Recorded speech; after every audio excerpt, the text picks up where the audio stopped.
रोग गंभीर, कब मेरी पीर हरोगे।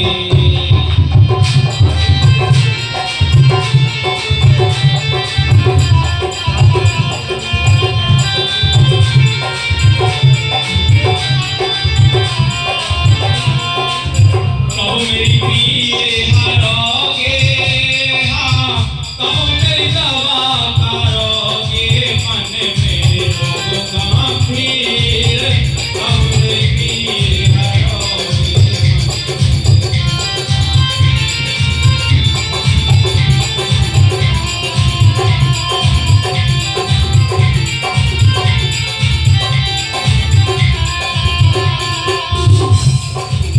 आँखों से अंधा न दिखे द्वारा, आँखों से अंधा न दिखे द्वारा।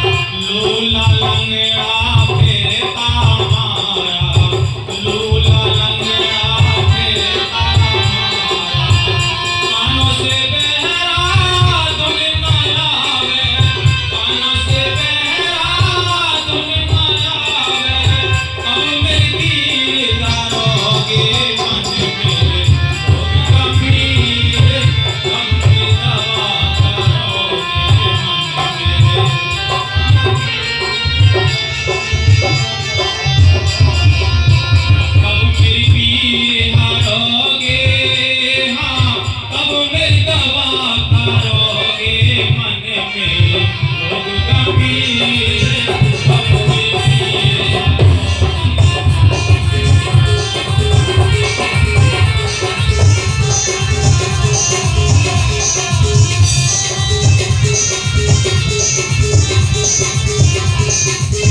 अपना मिलाप स्वयं अपने और अपने संतों के हाथ में रखा हुआ है। वह मालिक अगम और अगोचर है। रचना करके स्व हुक्म शब्द या नाम रूप में सारी रचना में रमा हुआ कण कण को जीवन और ताकत दे रहा है। इसीलिए उसे राम कहते हैं, जिसका अर्थ है रमेता सुराम। जिग जग सिरज समाया, सो साहिब कुदरत जानोवा। अर्थात जिस मालिक ने ये रचना की है वह इस सृष्टि में ही विद्यमान है, दूर नहीं। देखो मालिक की मेहर से सद्गुरु की प्यारी साथ संगत जहाँ तक भी आवाज आ रही हो, मालिक के प्यारे जिज्ञासु,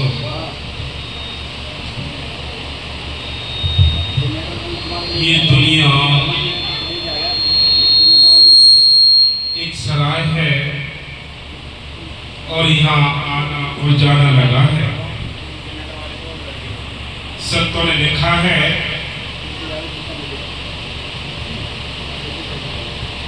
कि इस मुसाफिर खाने में आज हमें टाइम मिला है, ये मनुष्य जीवन मिला है। चाहे हिंदू हो, मुसलमान हो, सिख हो, ईसाई हो, गरीब हो, अमीर हो, जिसको ये मनुष्य जीवन मिला है उसको इस मालिक से मिलने का एक मौका मिला है। उस परमात्मा को खुश करने का एक मौका मिला है। उस सद्गुरु को अंदर प्रकट करने का एक मौका मिला है। ये काम केवल इस मनुष्य जीवन के अंदर हो सकता है। जितने भी संत, जितने भी ग्रंथ हैं जो अपने टाइम पर संतों ने अपने अनुभव ग्रंथों के अंदर लिखे हैं, वो ग्रंथ भी सबके साथ है, सब पढ़ते हैं।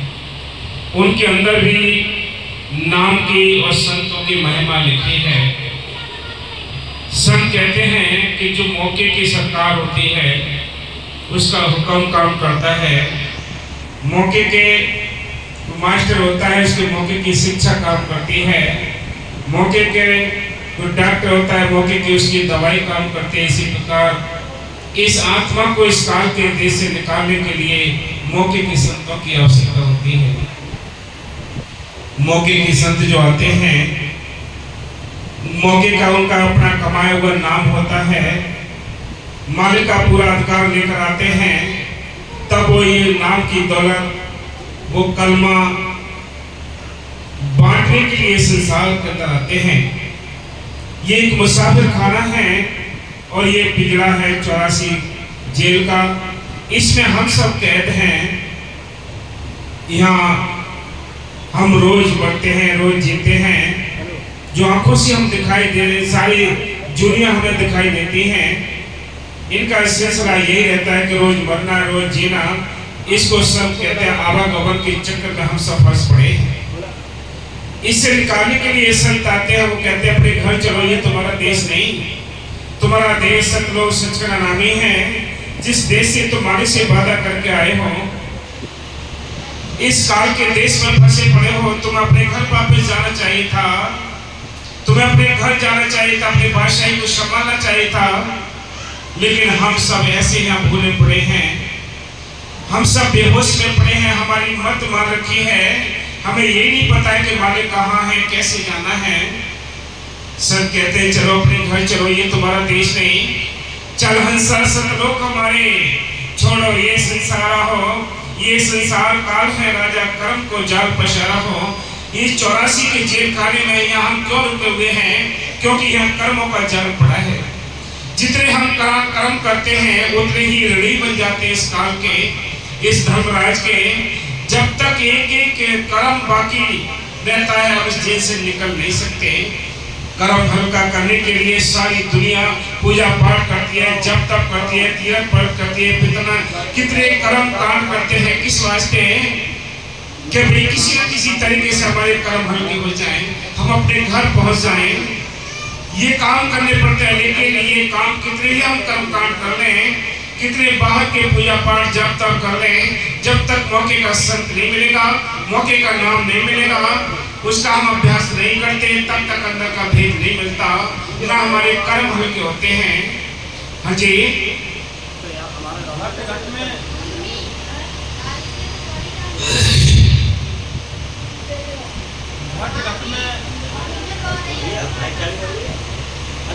कण कण में शब्द रूप में समाया हुआ है। इस शब्द को ईसाई बड़ कहते हैं। वो राम किसको कहते हैं? राम एक सत्य ताकत है, वो शब्द रूप में सब अंदर विद्यमान है। हम ये सोचते हैं कि रामचंद्र जी अपने समय पर आए, काम करके यहाँ से चले गए। लेकिन वो राम चाहिए जो सारी दुनिया में विद्यमान है, जो सबके लिए जिंदगियों का ताकत देता है। राम रमेता सुरामा जो घट मरमा है, वो राम सबके पास से बाहर नहीं है। संत कहते हैं घट में सूझत नहीं, लानत ऐसी जिंद, तुलसी संसार को भयो मोतिया पेन के मालिक अंदर बैठा है, हम उसकी तलाश बाहर करते हैं। जब भी वो मालिक मिला है तो संतों के जरिए मिला है। पहले भी संतों के फकीरों के जरिए मिला है, आज भी संतों के फकीरों के जरिए मिलेगा, आगे भी संतों के और फकीरों के अभ्यास करने से ही मिलेगा। और कोई दूसरा रास्ता ना पहले था, ना आज है, ना आगे रहेगा। एक ही रास्ता है कि सिमरन मार्ग सहज का सतगुरु दिया बताए, श्वास श्वास सिमरन करो एक दिन गुण मिल जाए। कि सिमरन मार्ग सहज का है, ना अगरबत्ती, ना धूपबत्ती, ना लौंग, ना जायफल, ना कर्मकांड, कुछ भी नहीं करना है। करना क्या है? पालकी मार के सिमरन के लिए बैठना है। आंखें बंद करो, गुरु मंत्र आपको जो मिला है उसको अंदर जपो, अंदर से सारे राज खुलेंगे। ये काम केवल इस मनुष्य जीवन के अंदर हो सकता है। दुनिया तो बहुत भी मिली है आपको और आगे भी बहुत मिलेगी। ये सारी दुनिया हम भोग कर रहे हैं। कितनी दुनिया भोगी है, जिसमें 30 लाख प्रकार के दरख्त हैं, 27 लाख प्रकार के कीड़े मकोड़े हैं, 14 लाख प्रकार के पक्षी हैं, 9 लाख प्रकार के बड़े के जीव हैं, 4 लाख में भूत प्रेत देवी देवता मनुष्य जीवन। ये सारी दुनिया भोगी है, तब ये मनुष्य जीवन मिला है। ये चाहे हिंदू हो, चाहे मुसलमान हो, चाहे सिख हो, चाहे ईसाई हो, चाहे गरीब हो, चाहे अमीर हो, जिसके पास ये मनुष्य जीवन है उसे मनुष्य मिलने का एक मौका मिला है। जिसने इस मौके का फायदा उठा लिया वो भाग्यशाली है। बाकी तो एक एक श्वास करके सारी आयु घट जाएगी, मौत के मुंह में चले जाएंगे, सारी लीला समाप्त हो जाएगी, फिर कुछ नहीं बनता। हाँ जी, मुसलमान कलमा, कलामे इलाही, बांगे आसमानी, यह निदा कहते हैं। वह एक ऐसी आवाज है जो संसार की किसी भी भाषा से संबंध नहीं रखती। वो संबंध है किसी भाषा से संबंध नहीं रखता है। वो संतों के बख्शे हुए नाम के उसके जरिए ये सूरत उस मालिक तक पहुंचेगी। नहीं तो काल के देश में बड़े बड़े 84 के धक्के खाते हैं। इससे मिलने के लिए, मालिक से मिलने के लिए क्या करना है? मौके के संत चाहिए, उनका नाम बख्शा हुआ नाम चाहिए, उसका हमें अभ्यास करना है, अंदर मालिक को देखना है, दर्शन करें। जब भी मालिक मिला है, हर एक ग्रंथ के अंदर, हर एक मजहब के अंदर, हर एक जाति पंथ के अंदर मालिक मिला है तो स्मरण करने से मिला है। बाकी और कोई तरीका नहीं है, ना पहले था, ना आज है, ना आगे रहेगा। एक ही तरीका है हमारे से मिलने का कि नाम जपो रे बात शानी, फिर कोई जग में होगी हानि। हाँ जी, वह शब्द ना हिंदी ना पंजाबी ना फारसी ना अंग्रेजी। ये मजहब, ये भाषाएं बाहर हैं, अंदर कोई भाषा है, अंदर कोई और किसी प्रकार के बाहर के आडंबर नहीं है। बाहर तो आडंबर बनाए हैं, इस आत्मा को फंसाने के लिए बनाए हैं। लेकिन संत आते हैं, उस मालिक के बख्शे हुए होते हैं, वो इस आत्मा को आजाद करके इस काल के देश से निकाल कर अपने घर ले जाने का कार्य करते हैं। सारी दुनिया में पाखंड फंसा पड़ा है, किसको बताएं? संत आते हैं, चलो अपने घर चलो, ये तुम्हारा देश नहीं, कोई मानता नहीं। संत कहते हैं कि जितने सुख संसार के देते माया जाल, जितने सुख बढ़ते चले जाएंगे उतने ही आप जंजाल में फंसते चले जाओगे। फिर आपको नींद भी नहीं आएगी, आपको चैन भी नहीं आएगा, आपको शांति भी नहीं आएगी। फिर लास्ट में तलाश करोगे शांति भी कैसे मिले, कहीं नहीं मिलेगी, बाजार में नहीं मिलती। वो शांति है तो अंदर है, शांति है तो नाम के जरिए है। ये चीज तो हमें मिली नहीं क्योंकि हमने उस चीज की तलाश नहीं की। हाँ जी, और न किसी अन्य सांसारिक भाषा में है, ना आंखों से देखा और ना ही कानों से सुना जा सकता है। वह केवल आत्मिक अनुभव से संबंध रखता है। शब्द शब्द सबको कहे, वह तो शब्द विधे, जीवा पर आवे नहीं, निरख परख कर ले।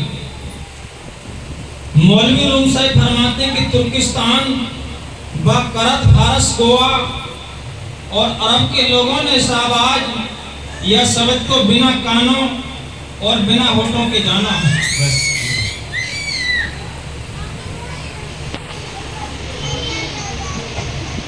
भक्ति करने का समय इंसान मोह माया में ऐसा बंधा पड़ा है कि भक्ति करने की इच्छा रखता हुआ भी भक्ति नहीं कर सकता। क्यों नहीं कर सकता? क्यों नहीं कर सकता? भक्ति इंसान चाहता है, हर एक इंसान सुख चाहता है, हर एक इंसान सच्चा सुख चाहता है, शांति चाहता है, लेकिन कोई ना कोई तो कारण है जो इसको ये चीज नहीं मिलती। इसके अंदर अपने परिवार के सदस्य भी हैं, आत्मा के शील है, संतोष है, विवेक है, दीनता है, क्षमा है, ये इसके अपने परिवार के सदस्य हैं। लेकिन अंदर जो निगेटिव पावर है, जो विरोधी शक्ति है, जो विपक्ष है, उसने भी अपने दुश्मन लगा रखे हैं। वो कौन है? वो काम, क्रोध, लोभ, मोह, अहंकार, इंद्रियां, रजोगुण, तमोगुण, तमाम बीमारियां लगा रखी हैं। ये दुश्मन हमसे माल की भजन बंदगी करने नहीं देते। जब भी हमारा ख्याल होता है हम अच्छे कार्य करें, संतों के पास आए, फकीरों के पास आए, तो ये बैरी आकर खड़े हो जाते हैं। काम कहता है कहाँ जाएगा, मुंह कहता है कि बच्चों को देख ले पहले, लोग कहता है इतने पैसे खर्च हो जाएंगे, वो कहता है कि ये बच्चे कहीं ऐसा ना हो बाहर चले जाए, चोट ना लग जाए, कोई नुकसान ना हो जाए। ये सारी गुमराह करने के लिए, ताकि आत्मा मन की भजन बंदगी ना कर सके। तो आत्मा लाचार होकर ये लास्ट में नहीं कहती है, कोशिश तो बहुत करी थी आने की, लेकिन टाइम ही नहीं मिला।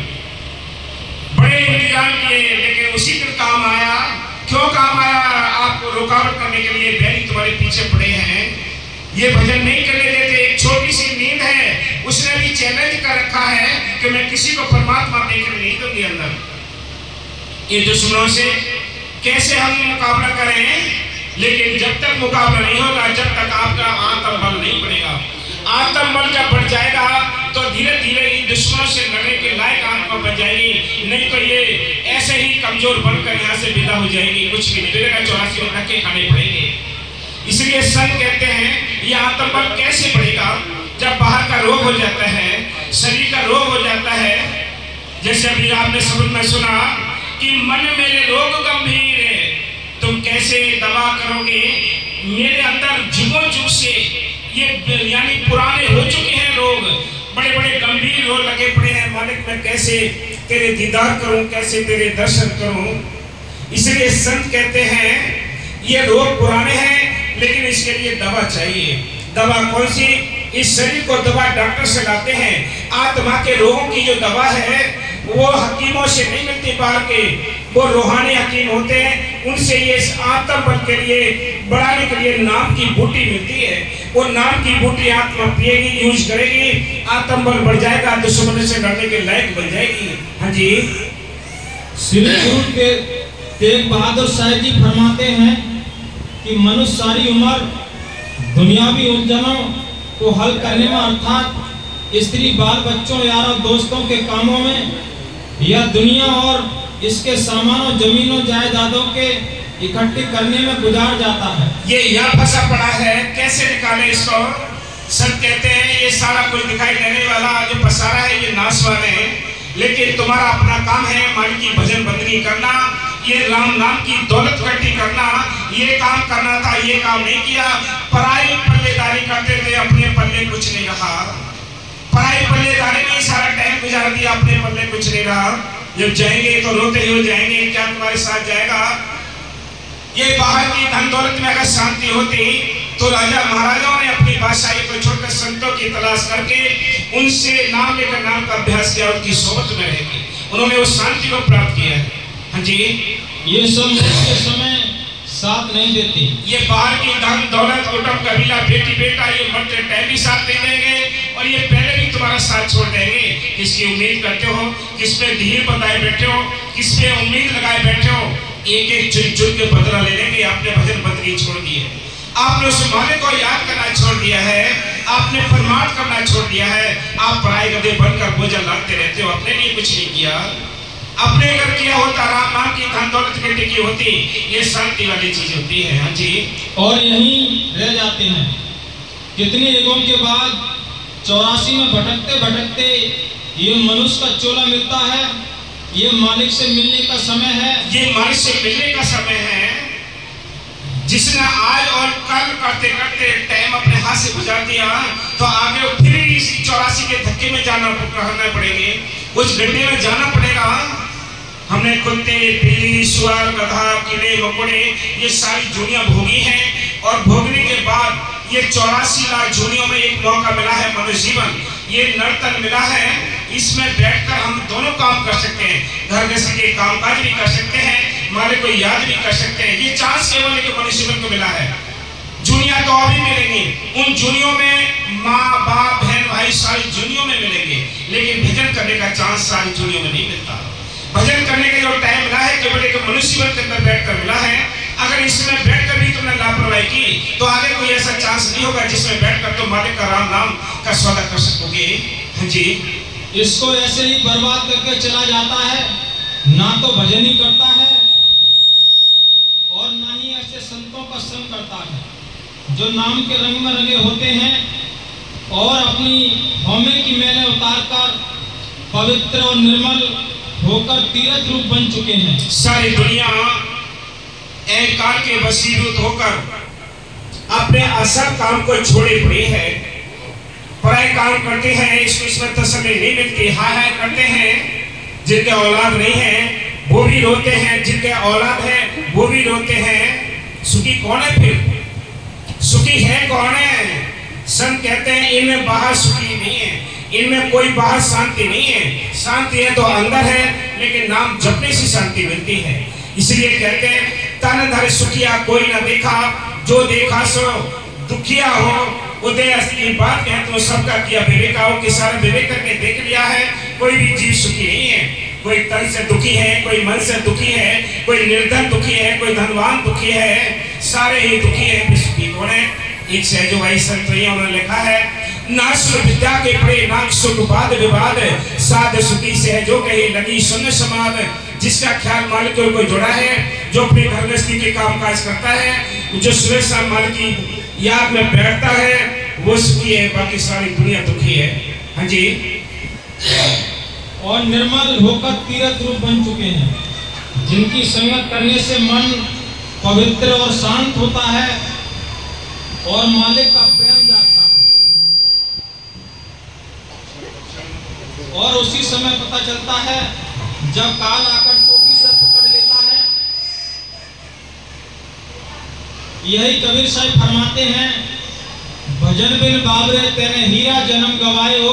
कबीर साहब कहते हैं, अरे भजन बिन बाबरे तूने हीरा सो जन्म गवायो, ना कभी आयो संत शरण में, ना सतगुरु गुण गायो। पच पच मरियो बैल की नाई, जो मिलियो सो खायो। मनुष्य जीवन मिला है, हीरा जन्म मिला है, लेकिन हीरा से जन्म के साथ मालिक ने इसने बड़ी कृपा की है, उसने बड़ी दया की है, इसको हीरा से खाने भी साथ भेजे हैं।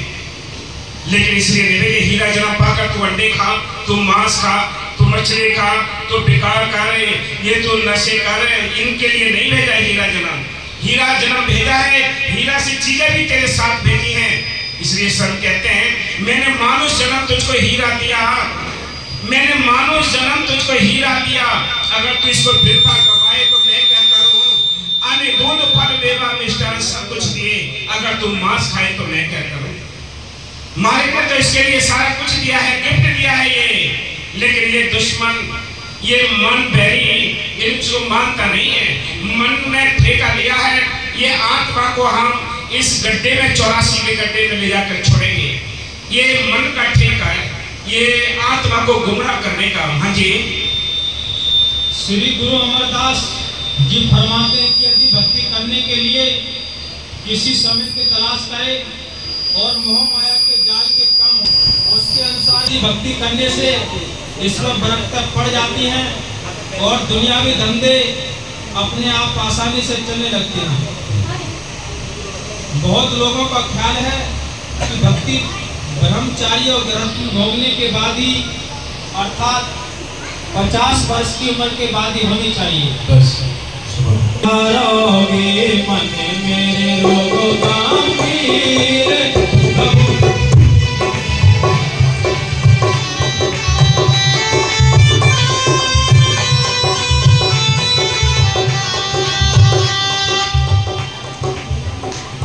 मेरी प्रिय हारोगे, हाँ कब मेरी प्रिय हारोगे, मन मेरे रोगे, कब मेरी प्रिय हारोगे।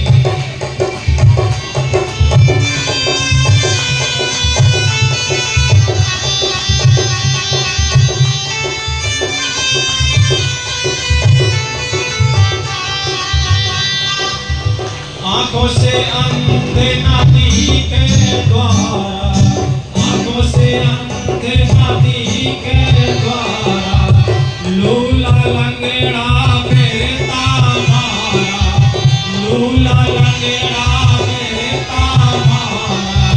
कानों से बहरा धुन न आवे, कानों से बहरा धुन न आवे, रोगे गंभीर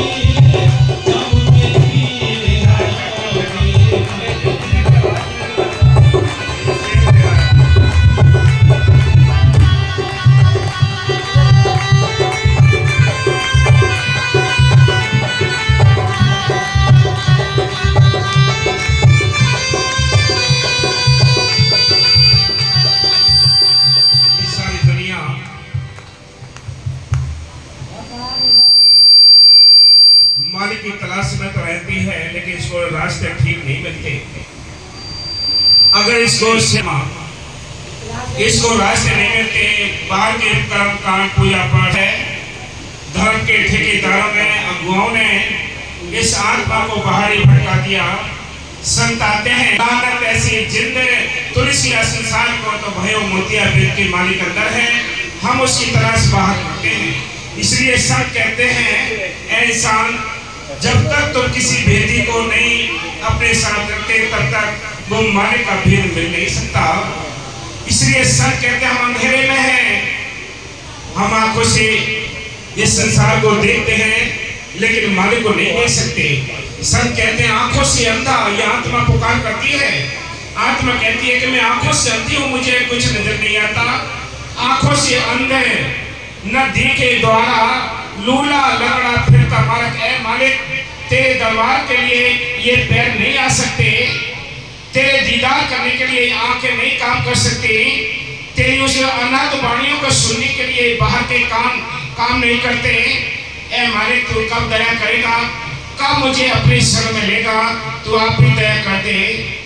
ये कान मालिक की अनाथ वाणी को नहीं सुन सकते, वो अनाथ वाणी सुनने के लिए कोई और कान है, उस मालिक का जस करने के लिए कोई और कान और जुबान और ये सारा कुछ जो बॉडी के बाहर दिया है, इससे वो मालिक नहीं मिलता। इसको क्या करना है, इस बॉडी के जरिए उस मालिक की भजन बंदगी करके अंदर तलाश करना। उस मालिक को अंदर के रास्ते मिलेंगे। अंदर का रास्ता नहीं मिलता तब तक हमें कुछ दिखाई नहीं देता। हम बोलते एक आवाज सुनने की कोशिश करते हैं, ये कान उस आवाज को सुन नहीं सकते। हाँ जी, कब मेरी धीर धारोगे, हाँ कब मेरी धीर धारोगे, मन में लोगों का भीड़, कब मेरी धीर धारोगे।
शरीर के अंदर एक फोड़ा कोई फुंसी निकल आए, कितनी तकलीफ होती है, कितना दर्द होता है।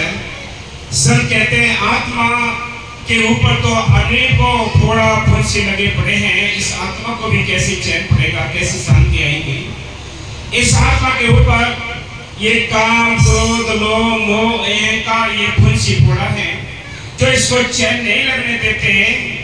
इसलिए संत कहते हैं जब बाहर के इस शरीर के लिए एक फुंसी फोड़ा बेचैन कर देते हैं, तो जो जुगों जुग से हमारे साथ इन आत्मा के साथ लगे हुए जो रोग हैं वो इसको कैसे चैन लेने देंगे। जब तक वो राम नाम की दवा नहीं मिलती, जब तक वो नाम की दवा नहीं मिलती तब तक इसको शांति नहीं मिल सकती।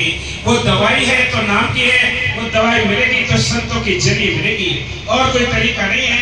कितने किताबों को पढ़ लें, कितने ग्रंथ शास्त्र पढ़ लें, इनके अंदर इशारे हैं केवल नाम के और संतों के, लेकिन हम इनको कितना ही पढ़ते रहे, सारी जिंदगी गुजारते हैं, पीढ़ी दर पीढ़ी गुजर जाएगी, मालिक के तरफ से कोई भी हमें इशारा नहीं मिल सकता।